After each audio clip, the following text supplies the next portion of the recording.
Here's another podcast from the Pod Bros Network.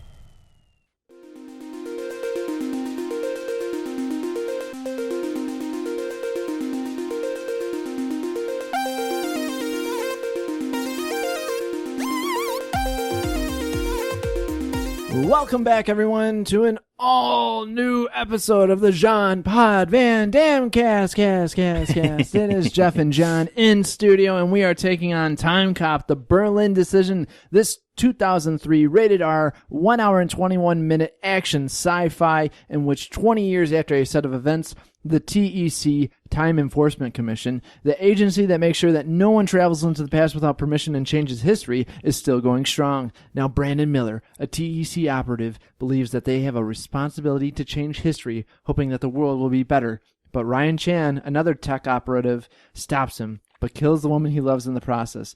2 years later, Miller escapes from prison and sets out to eliminate all TEC operatives by killing their ancestors. Eventually, Ryan's the only one left and has to stop Miller before he gets him. Ooh. Yeah, that sounds like a pretty... That's a mouthful, and that's pretty much the whole thing. Yeah, it's the whole movie. All right, see you next week, guys. Thank you, RCS0411 at yahoo.com. So, the director was Steve Boyum. Writers were Gary Scott Thompson, Mike Richardson, and others. And the tagline, there is no tagline. Oh, man. Dang it. Really? Yeah, no tagline. I think, well, what do you think would be a good tagline? Oh, let's see. Do you think this movie will have Nazis or not? You may be surprised. Yeah, that's a good one. Hey, Hitler, he only appears in it for 5 minutes. That's the tagline. We'll call it the Berlin decision. All right, Jason Scott Lee plays Ryan Chan. You might know him as Bruce Lee in Dragon, the Bruce Lee story. Back to the Future 2 as Whitey. Oh, I forgot about it. Yeah, man. Lilo and Stitch as David Coyna. Soldier as Kane 607. That was a good movie. I like that movie. Did you? Mm-hmm. With Kurt Russell. I don't think I've ever seen that. He's oh, it's good. I'll tell you about it later. Sweet. Oh, he was in Netflix The Sword of Destiny as Hades Die. Huh. Seventh Son as Urag. Hawaii Five-0 as Detective Kaleo. Dance of the Dragon as Chang. Balls of Fury as Sufu. There's a Balls of Fury reference. Hell yeah. Didn't think you'd get that here. Only the Brave. Sergeant Glenn. The Prophecy Forsaken as Dylan. Which one is that? That must be like the that must fifth be like, one? Yeah, fifth or... Yeah, I guess. I've seen the first 3. Yeah. I think I bought all 4 of them. Sweet. In Dracula 3 Legacy, he was Father Ofuzi. Is that like That's the Wes second Craven's sequel to Dracula 2000? Or That's what I was thinking. because there was Dracula 2001. Yeah. Dracula 2000, yep. Dracula 2, Ascension, and Dracula 3. Huh. Look at that. So, yeah. Jason Scott Lee is probably the one everyone knows. Thomas Ian Griffith played Brandon Miller. He was in The Karate Kid Part 3 as Terry. Vampires as Jan Valek. Triple X as Agent Jim McGrath. Excessive Force as a producer. Black Friday as Cash. Cold Case as Mitch. The Closer, the TNT series, as Deputy D.A. Thomas. The Pirate's Curse. Seawolf, The Pirate's Curse. I thought that was going to be one of those Pirates movies that's not Pirates of the Caribbean. Yeah. Mary Page Keller played Doc. She was in Beginners as Georgia. The Negotiator as Lisa Sabian. Duet as Laura Kelly. Gigantic as Marguerite Lally. Chasing Life as Sarah Carver. The Bosch animated Amazon series, Christine Waters. Life Partners as Sasha's mom. Scandal as Susan Osborne. Heart of Dixie as Emily Chase. Grimm, Dr. Higgins. And a bunch of other stuff as well. CSI, she's in there. John Beck played O'Rourke. He was in a lot. He was in The Sleeper as Erno Wentz. Rollerball as Moon Pie, the old original Rollerball. Magnum P.I., Edward T. Durant. Audrey Rose as Bill Templeton. Mesmerize Me as Lawrence. Crash Landing with Antonio Sabato Jr. and Michael Pere as General McLaren. That looks like that's up our alley. Hunter as Ted Granger. The Invisible Man as Mason Fox, the TV series. There was an Invisible Man TV series? I guess so. And we'll just leave it at that. All right, we open up with Jason Scott Lee talking about being a time cop. We're in some Nazi-occupied area. There's a party going on. Some guy gives him papers as they let the guy through. There's a broken down carriage when a Nazi soldier tries to beat up the person in it. Jason Scott Lee takes out the hood and whoops some ass. Everybody's out. They change with the previous couple that were in the cab. It's a who's who of people at this Nazi party. Thought you guys might need a little help on this one. See anybody who's not supposed to be here? And like basically a bunch of time cops smile. Of course, time cops are always going to be at Nazi parties. Of course. He introduces them as the ambassador of Japan. We see Hitler. Everyone gets excited. Guy tells Lee he thinks he should sit this one out. He grabs him by the balls and knocks him out. Looks like this seat is taken. So this movie's already amazing. Oh, yeah. Yep. The blonde-haired guy takes out another guy and pulls a gun. Lee calls him out. I'm glad you're here because of you. All people will understand. Do you realize what we could accomplish here together? Help me undo what should have never been done. They start fighting each other. Everyone pulls guns out. Drop the gun or your timeline is over. And then a girl comes out. No, you drop the gun. The blind guy tases one of the time cops and kills him. It's a very powerful taser. It's like it causes a brain aneurysm. How many volts was it in the first 50,000 volts, motherfucker. He opens the door. Hitler looks scared. Shoot, Sasha, shoot. Lee shoots her in the side. Sasha! And then the Nazis come out shooting. Lee wakes up from this nightmare. He's in some small room. It's getting harder every time you go back. With every jump, a piece of you gets left behind, searching for something that's not there. Something that reality will not let you have back. We get a flashback of what I assume is his dad falling dead and losing his timepiece, his pocket watch. Lee is somewhere in the old days. One of the guys made his way to the top. He's trying to stop it, I guess. Lee's following him. Some guys are now following him. No one wants to look at anyone. And then Lee kind of addresses it. Good morning, boys. Cut the shit, Ryan. What are you doing here? Lee accidentally bumps into an Irish cop. He drops his donut, makes him drop his donut. And he gets really mad. And he's like, hey, I'll pay for it. And he's like, no, we're just going to kick the tar out of you. Except they can't because it's Jason Scott Lee. Of course. He just beats the shit out of all of them. And one of them's like, what the hell just happened? It's a good Irish accent. Thank you. That's like the best that I could do. It's within a 3-second time limit, and then it just goes haywire. Yeah. Ryan grabs the guy, takes him to the future. Time travel with intent to change the future. It's another weird court system, very much like Judge Dredd. The dude gets evaporated. This was May 7th, 2025. Yeah, this movie's already more action-packed than the first. Like, you can tell the movie has more of a, I don't know, excuse to get to an action scene than the first Time Cop did. Yeah, man. Yeah, it's definitely a movie from the early 2000s. Yeah. We're still in that awkward period of like late 90s, early 2000 films here, action films. And this one fits right in there. Just fits right in there. It looks like two higher-ups are arguing about giving the cops breaks. Some guy had a hemorrhage or something or other. Ryan tells the head guy he's not sure he can do this anymore. He's like, Ryan, you're my go-to guy. Kind of tells him to man up. We get a breach. Someone is coming back. It's a dude and a kid morphed together. Same matter cannot occupy same space at same time. That's what one of the scientists says to him. He basically touched his younger self, and they are. It was hilarious and gross. Didn't he blow up when that happened in the first Time Cop? I don't know if he blew up. I thought he just turned into a puddle. Oh, okay. He turned into a big blob. Maybe the blob blew up? Oh, I'm having trouble remembering now. I know. All this time travel. Seriously. So they are sending in another cop through time. Something is unstable. They have a failure, and the dude just blows up in the cockpit. It's gross. Illegal launches are apparently happening everywhere. The kids' versions of the guy dies. That's that big gloopy mess. He's done for now. Mary Jeffers, I'm looking for your daughter. It's the blonde guy saying this. Ryan and a team go to another station. These dudes are all laid out. It was an inside job, maybe? Ryan's partner starts freaking out, and then she disappears. She was never born now. This blonde guy is going back and taking out all the time cops. Another one disappears, and another, and another. They have to stop a prison break before anything further happens. Ryan gets prepped to go. They actually brought up the whole time shift and landing on the moon thing that we've talked about in the past. Like, everything has to be. Yeah. They actually mentioned it. They're like, everything has to be perfect or else he could be floating out in space. Doc, give me the shot. She doesn't want to, but she does. 8 o'clock? What? Tonight, you can pick me up at 8 o'clock, she says to him. Yeah, Jason Scott Lee. Yeah. Nice. He goes through time and lands right in during the prison riot. Welcome to the party, asshole. Guy punches him right in the face, and they start fighting. And now he's fighting all these dudes. This movie does not lack in action. No. He meets up with some prisoner. They fight. He's getting his butt kicked, but he's laying a few good ones in. And then he gets the upper hand and takes him out. He's now on his way. Hey, Ryan, I thought you might show up here today. 2 years in this hole. I've waited. And it's the blonde-haired guy. It's bothering you, the decision you made in Berlin. You disappoint me. I thought you were going to understand. He starts getting choked by the other blonde guy. I'm surprised they were getting this close to each other.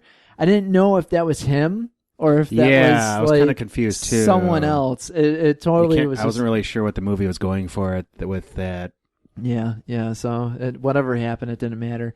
Send me back. If you don't, I'm dead. He ends up going back to the TEC, and they're like, "You're gonna die, man. You're gonna hemorrhage." He's like, "Just give me a 4-day window. It's okay." And then already he's in a different timeline. The doc is different. She's like all punk rock since her husband died in the war. He goes in time. Nothing happened. What happened to your eye? To the main guy, who now I think is Matuzik from the TV series, but it's a Rorik. So in the same boat, I guess. Huh. The main guy actually looks like Nick Fury at this time. It's pretty funny. The doctor was killed for trying to now save her husband in the war. What war? Oh, geez, things are getting crazy. He keeps going back and forth in these different timelines. Now he's back in some old time. A dude is hanging. The blonde guy is there. He's having a hallucination about a woman thinking it's his wife. Don't be sorry. She'll be back soon. After he tells her that she's dead. The blonde guy sees what he believes is Ryan dressed up. He follows him, and then he just beats the shit out of him. Ryan ends up taking the dead man's clothes that was hanging. He walks into a bar. We don't serve your kind in here. What kind is that? Chinaman. You knew that was coming. Yep. Blonde guy killed the other Asian guy and leaves. Ryan sees the other guy with the timepiece. The bartender is chasing him out when Blondie starts open firing on people. He takes out the bartender instead of Ryan, who chases after him. The blonde-haired guy travels back. Ryan jumps through the portal before it closes. He falls into the same time frame, 1929. Blonde guy shoots at him. Every Asian in the restaurant knows martial arts. They're in a Chinese restaurant. He time travels again. Ryan jumps through. They're at a club. It's the 80s. Mom? Dad? He sees his parents. They're dancing and making out. This is just so wrong. The blonde guy is there. Ryan's tracking him. He wants to know where Josh is at. The blonde guy is coming up to him. He pushes Josh over and takes a hit from the blonde guy. Ryan chases after him onto the roof. Gotcha. He shoots him and Ryan falls off. He wakes up to the doc being there. They got him in 1988 and then he went off the screen. His watch stopped the bullet and saved his life. The blonde guy killed his father back in the day. He finally realizes it because the timepiece that he had was his father's time watch. His pocket watch. And his father died randomly of a brain aneurysm back during his lectures. So he's like, you got to prepare me for another launch. And then they're like, dude, this can really kill you. He's like, I don't care. He's unstable. It looks like it's going to launch. It will be a failure. But he ends up arriving in L.A. We see the young version of the blonde-haired guy. He has long hair now, and he's with his wife, who was his girlfriend at the time, arguing with Ryan's dad about time travel and the whole philosophy of it. Would you go back in time to kill Hitler if you could? Blah, blah, blah. Ryan makes his way there. Blonde guy sees him himself. The younger version tells him he'll be right back. The dad is looking in the mirror in the bathroom. Blondie is there saying, it's good to see you again. The dad turns around and he's like, you? And they start fighting. He tases the dad, who ends up dying. Ryan couldn't save him. Oh my God, what did you do to him? Ryan grabs the old blonde guy, or the younger version, I should say, the older version of him back in the day. Time travel, right? And he has him in a sleeper. You kill him, you kill me, and your father never dies. They start fighting. Blondie sees his girlfriend and tells her Ryan took 2 years away from them. Ryan takes off his shirt and they fight some more. I had to mention that because there was no reason for him to do it except that he had to. It'll make him faster. That's true. That's true. And that counts when you're traveling through time. It does. We get a good back and forth between the two. Miller, who is the blonde guy, loses his time watch. They fight around it. The young Miller comes out and watches. The mom and young Ryan watch. Ryan is looking at everybody. His mom shakes her head. He tells the younger Miller, it doesn't have to be this way. You can change all of this. He lets go of Blondie, and they both disappear. His partner comes up from behind him, and they talk. He tells her it's good to see her. She says, kiss my ass. We're back to the dock and the lead guy yelling. He's like, hey, 8 o'clock. She's like, I don't date time cops. He's like, 8 o'clock. And she smiles. Smooth. And then we get a time breach in progress, and the movie ends. Oh, man. What a movie, man. Yeah, that wasn't what I expected at all. Not at all, man. Not at all. I did not think that was going to go the way it was, especially with the name of the title. I never looked more into it other than knowing that Jason Scott Lee was a part of it. And to see the title, I was thinking, oh, you of automatically course. assume. Of course it's going to be a Hitler movie. And seriously, Hitler's only in it for a little bit, which I have to say, going along with our Jean-Pod Van Damme cast, we really should see who plays Hitler, since we always see who plays Hitler in all of these. And Hitler as himself. Yeah, what? Hitler. So, he's really far down on this list. Well, you don't want to give him too much credit. Hitler Jr., Hitler the Third. He's not even on here. I mean, give credit where credit's due, am I right? Yeah, man, seriously. Someone had to play scared Hitler. I always thought it'd be so strange to look so much like Hitler you could make a career out of impersonating him. Seriously, man. And then do you keep the mustache and then go to work and then people just assume you're just, a big fan on your off days. No. I play him for a living. Yeah, seriously. How awkward is that when you're filming? Mm-hmm. You got to be like, no, it's a Charlie Chaplin lookalike contest. It's a full day. It's an angry 8 weeks. Charlie Chaplin lookalike contest. So there is no trivia here, unfortunately. But it's because the timeline in which it was produced was wiped out. Yeah, man. Yeah. So definitely not the greatest sequel to Time Cop, but I have to ask you, would you rank this as maybe better than the TV series, or would you say it's worse than the TV series?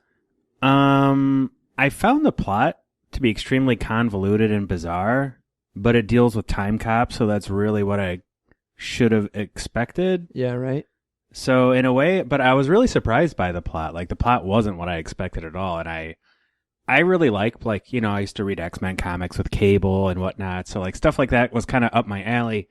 So, I think I probably liked it more than the series just because it had so much more action. Yeah, right. The weaknesses of the series are evident in the movie as well, but it has a lot more action and cheesiness to help bolster it. Yeah, right. I agree with you, man. It's definitely... Jason Scott Lee's awesome, too. Yeah, I love Jason Scott Lee. I loved him in Soldier. He was excellent in that. Yeah. He's great in pretty much everything he's in. I got to see that. I'm looking forward to looking that one It's up. a fun one. I don't know. It was, like I said, it was nice seeing his name again and doing something. It was nice to just watch this because I've always heard about it. Never heard what it was about. Yeah. Just heard that they made a sequel. Las Vegas, the episode that we did with Van Damme in it, they made that joke about it. Hey, I really didn't like Time Cop. And then we found out that the writer for Vegas was the writer for the Time Cop series or the director, someone who was. But I always thought that was kind of funny too. But on our split scale, what would you give this, man? Oh, let's see. I mean, he's no JCVD, but I do think he is an excellent replacement. Especially, it's more in the action martial arts scene theme than the series was. So I'd probably give it a good 7, maybe 6.5 splits. Yeah, man. I'm in the same boat. I give it a good 6.5. It is definitely a 2003 movie. Yeah. To the core. Great action, though. Great Jason Scott Lee lines. I wish they would have called it something else because I liked that they were just you know what? Hitler's in the beginning and then that's it. So you get thrown off with it being called the Berlin Decision. The Berlin Decision wasn't hey, should we kill Hitler? The Berlin Decision was more on the lines of, hey, is it right to change history to prevent something from happening that would have happened without time travel? Yeah, right. Yeah. So that old eggshell. Yep, definitely. So anyway, that's it. We thank you all, as always, for listening. Patreon.com/podbros. We have a super secret Jean-Pod Van Damme cast episode up on there, and for only $1, it can be yours. Thank you to our patrons that follow us. We truly appreciate it. Thank you all that use our link to shop on Amazon. That helps us out a lot, keeps the lights on in the studio, keeps the hosting fees at a minimum that I don't have to really pay out of pocket. So thank you all so much. We love doing this. We hope you love listening as well. T-Public, I swear, I hope once things settle down, I will get a Jean-Pod Van Damme cast t-shirt up on there. I'm hoping sooner rather than later. So that's tee.pub/lic/podbros. Check out, there's other shirts on there as well. So thank you all for listening. I am John. And I am Jeff. And you've been listening to another episode of the Jean-Pod Van Damme cast. Oh, shit. Younger Jeff has a version of Younger Me in a sleeper hold.